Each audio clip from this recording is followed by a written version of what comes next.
televize. Děláme anketu, kdo má největší pytel. Takže jdeme na to. Dobrý den. Dobrý den. Vás začínám, kdo myslíte, že má největší pytel? Vy. Já jsem žena. Já myslela, že doma. Ale já ho nemám ani doma, já ho prostě nemám vůbec. Nemáte doma pytel? Nemám. A do čeho dáváte obilí? To krabice. Vy máte doma obilí? Ne. Prosím vás, běžte pryč. No dobře, hele, co tady máme dalšího člena ankety? Zeptejte se někoho jinýho. Dobrý den. Tak, dobrý den, slečno, prosím vás, kdo má největší pytel? Co myslíte? Já myslím, že Mozart. Proč zrovna Mozart? Protože smích prodlužuje všechno.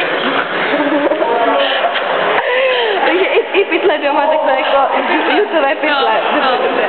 Dobrý den, paní, prosím vás, kdo má největší pytel podle vás? Asi čert s Mikulášem. Opravdu. A jak vás to napadlo? No nevím prostě, to se ti dá. No a jdeme na další kolo. Dobrý den, pane. Dobrý den, pane.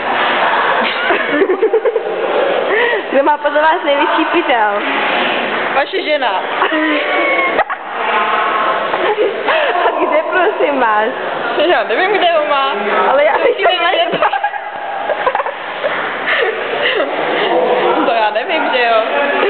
Dobře, takže Dneska je to moderní. dovolte. Dobrý den. Kdo myslíte, že má největší pytel podle vás?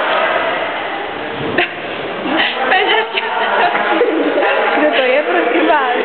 To je jedna moje soužečka. A proč zrovna ona? No, víte, ona je taková happy.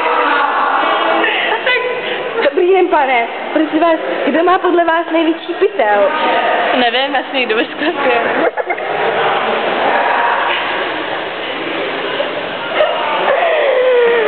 Končíme anketu, tak vidíte, že se nikdo neshodl. Já osobně si myslím, že největší pytel... Ahoj, já jsem Krištof, jak se máte? Tady máš tu chráněnou. Máš klouk.